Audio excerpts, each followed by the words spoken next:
Pertubuhan Kesihatan Sedunia WHO mengeluarkan amaran ubat batuk buatan India yang mengandungi jumlah diethylene glycol dan ethylene glycol yang tidak boleh diterima. Amaran itu juga menyebut penggunaan bahan berkenaan dengan jumlah yang tidak boleh diterima dan boleh menyebabkan kematian.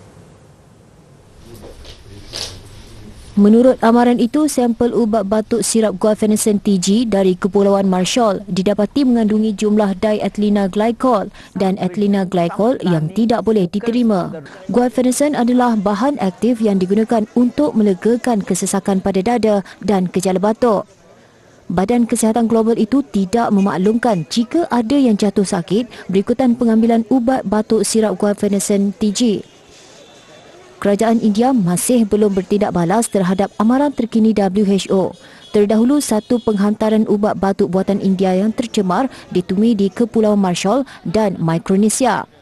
Amaran terbaru itu dibuat beberapa bulan selepas WHO mengaitkan ubat batuk jenama lain yang dikeluarkan di India dengan kematian kanak-kanak di Gambia dan Uzbekistan.